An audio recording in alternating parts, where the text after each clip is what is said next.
Como as do Job consegue prever crises financeiras antes de economistas. 2008, crise mundial. Bilhões evaporaram da economia. Bancos quebraram. Mas sabe quem viu tudo isso chegando antes dos especialistas de Wall Street? Uma stripper em Las Vegas. Em 2008, acompanhantes em Las Vegas relataram queda de 40% no número de clientes 3 meses antes da falência da Lehman Brothers. Em várias cidades do mundo, as acompanhantes foram as primeiras a perceber que algo estava errado com a economia. Antes dos bancos quebrarem, antes das demissões em massa e antes da bolha estourar.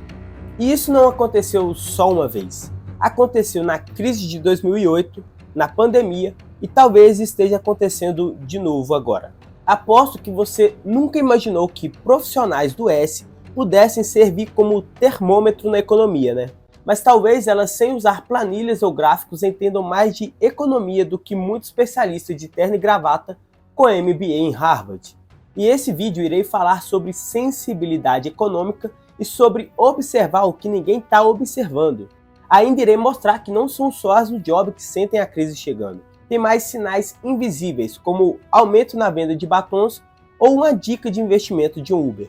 E no final do vídeo eu vou te mostrar como tudo isso se conecta e como você pode começar a prever uma crise. Antes disso, eu sou Luan Fereguete e vou te explicar de forma fácil o que é uma recessão econômica. Antes de mais nada, é importante saber que a economia passa por ciclos. Tem os ciclos de expansão, o pico da expansão, recessão e depressão. Na expansão, a economia cresce com mais empregos e aumento de vendas. No pico da expansão, tudo está no auge, mas logo começa a desacelerar, levando à recessão, quando a economia diminui com menos produção e mais desemprego. Se a recessão piora e dura muito, pode virar uma depressão, que é uma crise mais grave e longa. Então, tenha em mente que recessões e expansões são parte normal do ciclo econômico. Em 150 anos, tivemos mais de 14 recessões, e ultimamente os intervalos médios entre as recessões são 6 anos. Mas recessão não é apenas um termo para tempos difíceis na economia. A definição mais simples é quando o PIB, o Produto Interno Bruto, que é o valor de tudo que é produzido em um país, cai por 2 trimestres seguidos. Em outras palavras, uma recessão é um período de 6 meses em que a economia não cresce.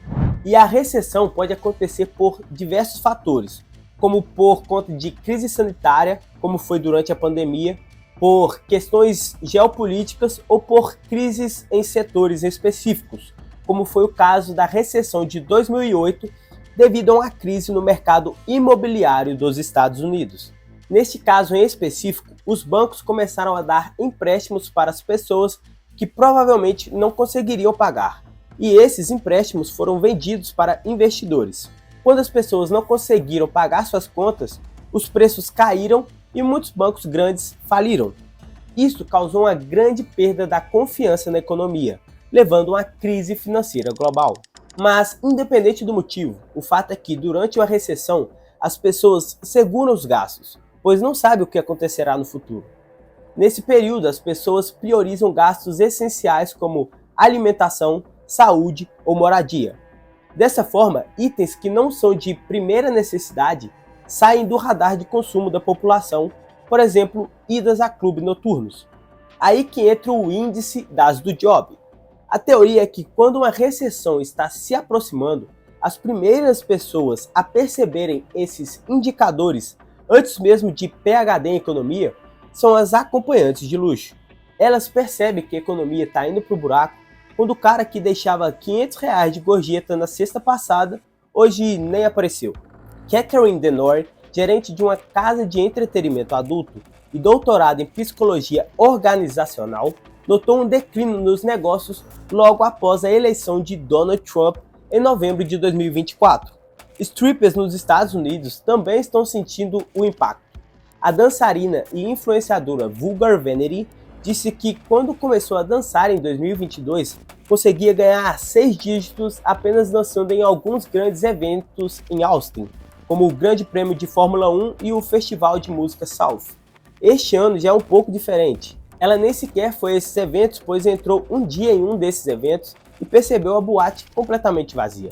Venere também afirma que muitos de seus clientes regulares não estão dando gorjetas ou estão dando menos da metade do que acostumavam.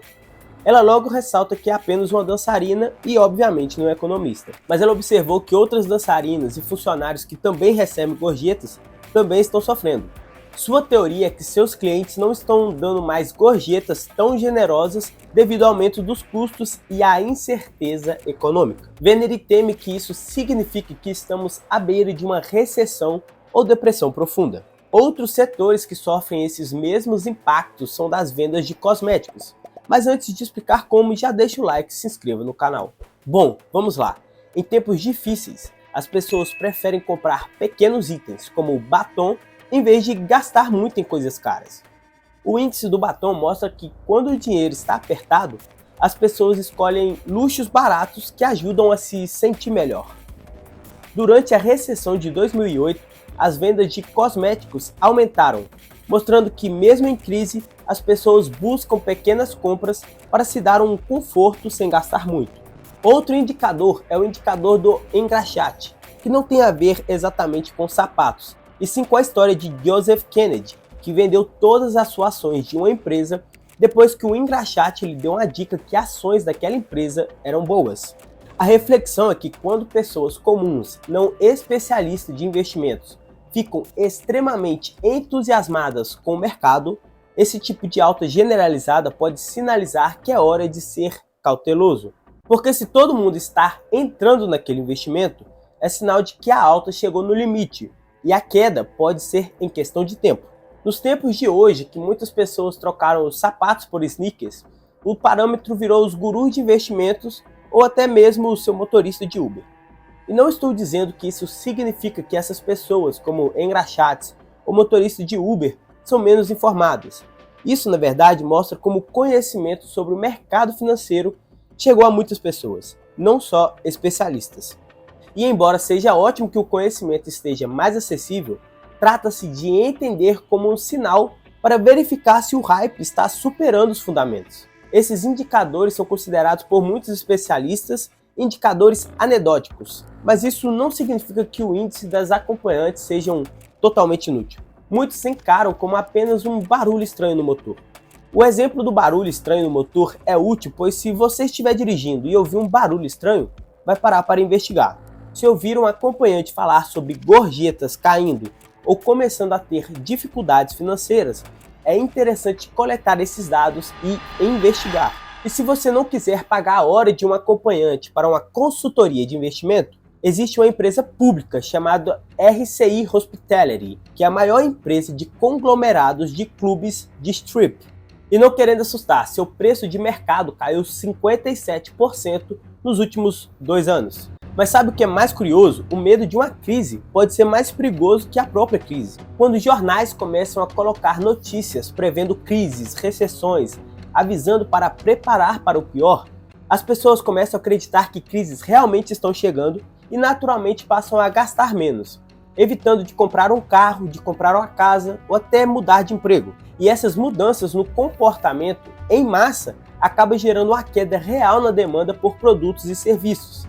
E as empresas começam a reduzir custos e demitir funcionários. E o que antes era só uma desaceleração controlada, agora vira uma recessão de verdade. E a crise que era evitável virou inevitável. A verdade é, a economia nem sempre quebra por falta de dinheiro. Ela quebra quando a confiança some. E a economia, no fundo, gira completamente em torno da confiança das pessoas. Quer ver um exemplo simples? Você acha que o dinheiro que você tem na conta existe de verdade? Se acha que sim, preciso te contar uma coisa. Ele não é real, é só um número na tela. Estipulam que hoje o Brasil tem em espécie, em dinheiro de verdade, cerca de 3% apenas de todo o dinheiro da população. Os outros 97% não existe. Mas isso não é um problema. É assim que todas as economias funcionam. E mesmo esse dinheiro não existindo, a gente confia que quando precisarmos sacar nosso dinheiro, nós vamos conseguir. E o banco garante isso, mesmo que para isso ele tenha que pegar o dinheiro de outra pessoa. Assista esse vídeo que te explico como isso funciona. como governos e bancos imprimem dinheiro que não existem todos os dias e mesmo assim o sistema é capaz de não quebrar.